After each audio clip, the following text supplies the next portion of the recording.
I was just dancing like a crazy maniac mom, just kind of trying to get a laugh. And he was just laughing hysterically. He's like, Mom, you are funny. Let's make our kids laugh. Let's make our teens laugh. Let's make them want to be around us. Welcome to Little by Little Homeschool Podcast, where you'll learn tips and strategies that will empower you to home educate your children. I'm Leigh Nguyen, a homeschool mom of over 12 years, which includes 2 graduates. When I started homeschooling, I was pretty much on my own and was desperate for encouragement and help. My mission is to be a source of encouragement and help to you. Whether you are just beginning your homeschool journey or you're deep into the homeschool lifestyle, Little by Little Homeschool wants to help you stay the course because all the time you are investing into your children is completely worth it. If you're ready to take your homeschool to new levels, keep listening. Can I start off today's episode and share a story of sanctification, a journey of our parenting? When James and I got together, we were, we'll just say, very worldly, and we weren't set apart. It wasn't obvious from how we were living, and we were living in the world. And so we get married. We have children, and we both specifically remember some exact moments where we decided that we needed to do things differently. Now, music is something that really can stir our hearts and our emotions and our affections. We can sing words that really have meaning, and we can just very carelessly sing words of songs that don't add life. So again, James and I both have a separate incidents with our daughter in the car, and let's just say back then, the Christian music just didn't seem as cool and hip. It didn't appeal to us. There wasn't I felt like there was like one extreme or the other. And I grew up in a Christian household, so I got to hear those extremes and grew up, loved Amy Grant, Michael W. Smith, and just never really quite found things that I sort of clicked with, I don't know, maybe there wasn't the radio station, something, but we just listened to regular old secular music. And the story that I have is just listening to it and her then kind of singing along and being like, oh, she's absorbing what I'm listening to. His story is very similar. He and I still remember the song. I don't remember the song that I was listening to with her, but he and I still remember the song and how she started singing it. She was probably 2 or 3 years old. And these are just 2 separate instances, and we're like, we have to do something different.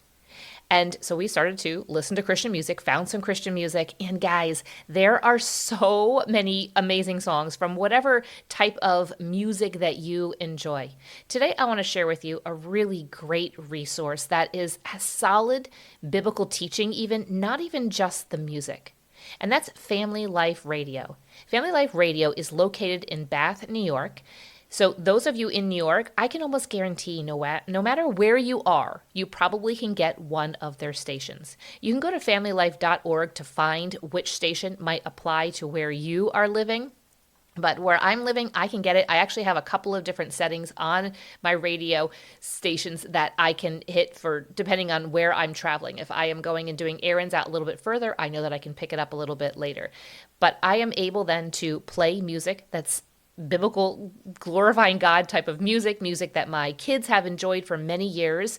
I can hear the news. I can listen to sermons and teachings. Family Life also has lots of opportunities to get involved within their area. There's theater programs, there's dinner theaters, they have concerts, and I just feel so blessed to be able to connect with Family Life and their support of Little by Little Homeschool Conference.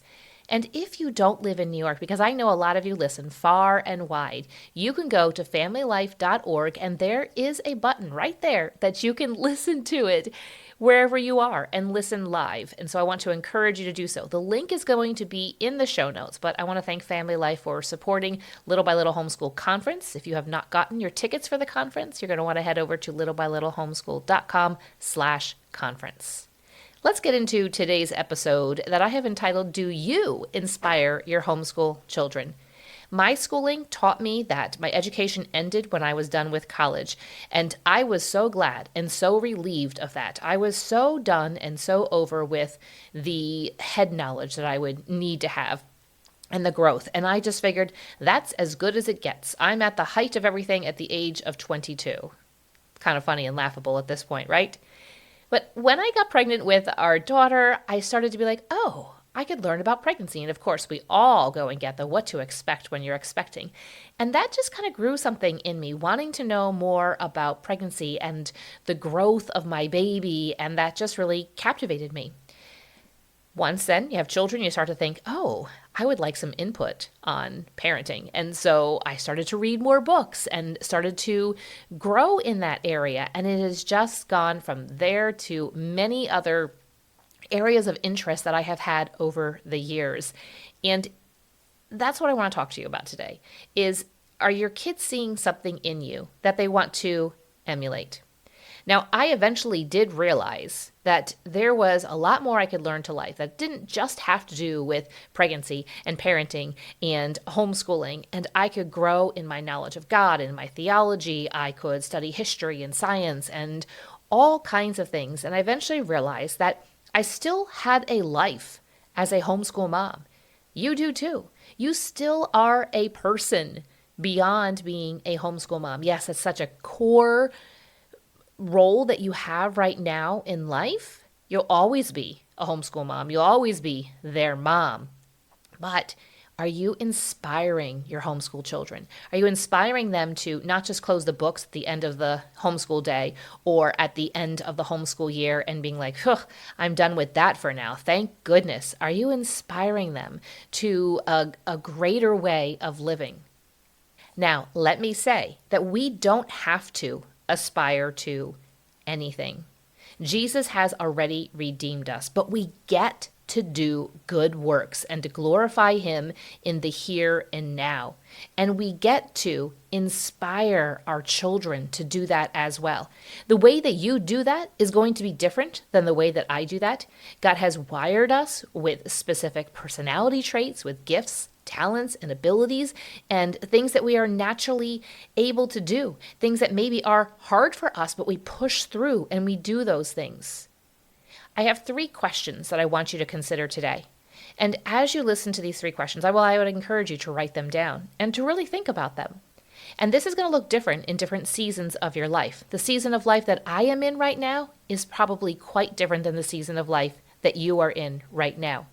I have 2 kids that are grown, still living at home, and so I still have the mom role to play with them, but it's very different. They are both working full times and they have their own lives, and I am getting ready to then in a few months move into my final year of homeschooling my son, who is very independent and will be 17 and a half by that time. So my season in life is very different than yours. So let's look at, I want you to consider this in light of the season of life that you are in. There are many people out there, mostly maybe we'll say social media, it might be in TV shows, it might be in cartoons, it might be in books, but there are many that are vying to be a hero to your children. They want them to look up to them. So they want your kids to look up to them, to emulate them, and they're vying to be a hero. Think of Spider-Man. He is a superhero. All the superheroes want to be your child's hero. Why not let you and your husband to be your children's hero? Now, yes, ultimately we want God and Jesus to be their ultimate hero and the one that they are trying to emulate, but we get to be a personification. We get to be a little image of that. Of what does that look like? What does it look like to continue to grow in your knowledge and love of the Lord as you continue to get older? And for so many years, there's just been this, you think about wanting the fountain of youth. Everybody wants to stay young all the time. But what if we show them that getting older isn't a bad thing? It can be a good thing, and we can have new seasons that we lean into things and that we grow and we learn more knowledge and we become maybe better at a skill, or we change jobs or careers because that's what our family needs us to do at that time. So I want to, through this episode, through these couple of questions, is for you to ask, are you inspiring your kids, or are they constantly looking out somewhere else? Are they looking at some Hollywood actor or actress as their hero? I really hope not, because God loves them. They are fallen people that somebody needs to reach, and we should pray that God puts people into their lives that can reach them. But they're not living a life that we should want our kids to emulate, that our kids should aspire to.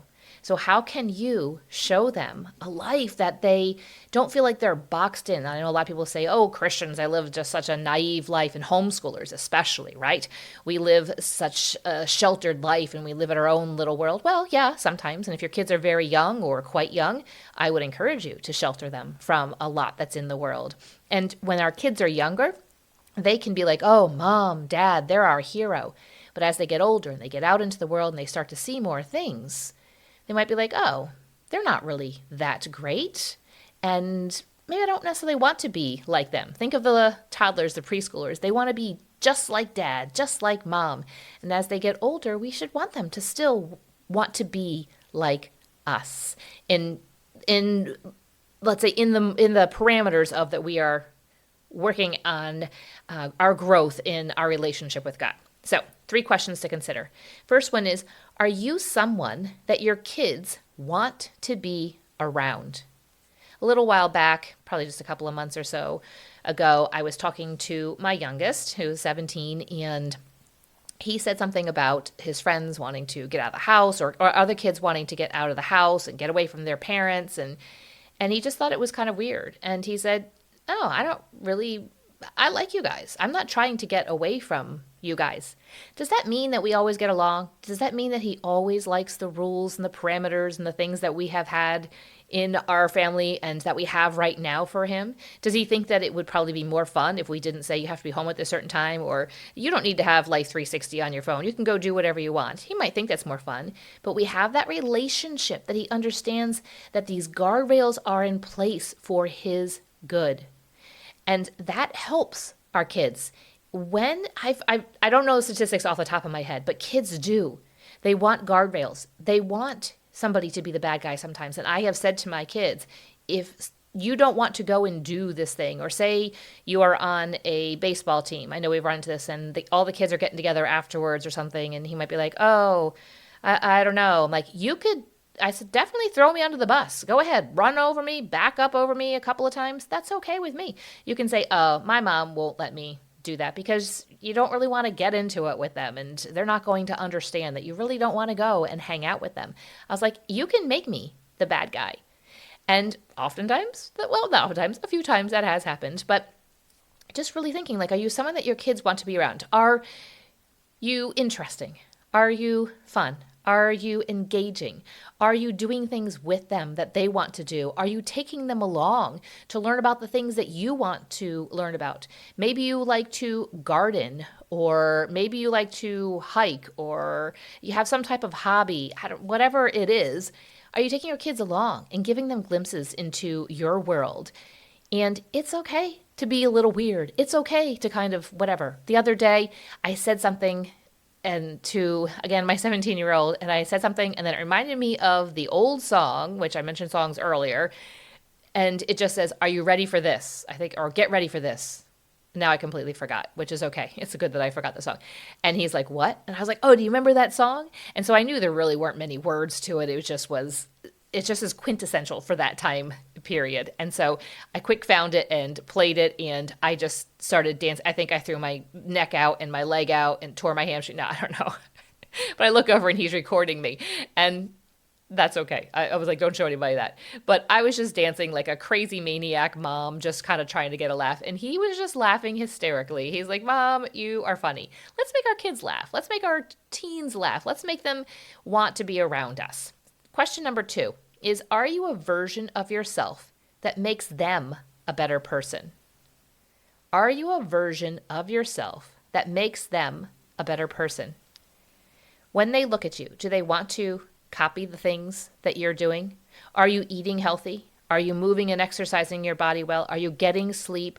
Are you maybe reading books? Are you engaging your mind in a way that's calling it to higher? Are you learning about new things in the Bible and saying, hey, I never saw this quite in this verse, and sharing it with them? So are you a version of yourself that makes your child a better person? When we are around people that are doing good things, that are content in life, and that are just, their life is just full of goodness, guess what happens? That rubs off. And so if you are doing those things that are good and you're trying things, it will rub off on your kids. And especially as they see you, if you are trying something new, they might say, hey, you know what? It's okay to start doing something new and to change things up as you get older. My husband completely changed careers when he was 40. And that was really a pivotal moment for our entire family. We had to move states. There's an entire testimony and story all about that. Maybe I'll share that sometime. But our kids all look back and they say, wow, like that really impacted them when they saw mom and dad are struggling here. Mostly at that point, it had to do with finances and wanting a different life for our family. Really felt God strongly pulling us to go and do this and felt completely at peace. And they realized, wow, they completely changed their lives, their locations, everything that they're doing at the age of 40. So it's never too late. So are you a version of yourself that makes them a better person? Question number 3 is if they copied your life right now within reason, you might be 35 and your child might be 5. You might be 35 and your child might be 10 or 15 or 20. So within reason, but if they copied your life right now, would they be a better person 1 year from now? I heard that question somewhere and it was directed towards adults, talking about adults, but I think we can also apply it to our kids of whatever age. So if they copied your life within the reason of what you're doing, of their age and how much that they can do, would they be a better person 1 year from now? And I would hope so. Hopefully, you'll be a better person 1 year from now. And not just a better person.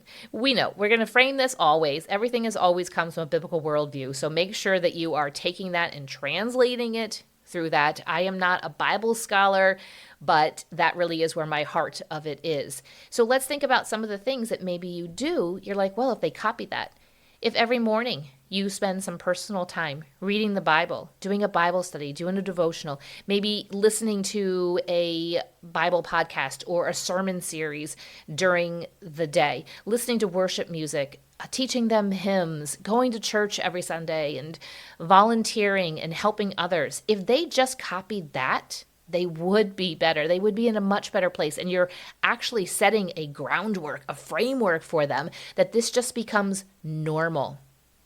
How about in the realm of health and taking care of your body and the food that you put into it, the sleep that you get, the movement that you get, if they were to copy that. Now, I'm not saying that your 7-year-old needs to pick up the dumbbell weights that you are doing, but is there a way that you can get them involved in fitness and that you can show them that this is something that is lifelong and it helps you to have energy and vitality. It helps you to take care of your body so that therefore you can continue to take care of them. And then hopefully someday maybe some grandkids and as well as other people. So I hope you wrote those couple of questions down and I hope they just kind of give you a little bit of food for thought, something to think about, something to ask yourself about. Am I doing these things? Am I doing these things that are going to inspire my kids? Because it's easier to start now, because I'm going to guess most likely most of your kids are younger.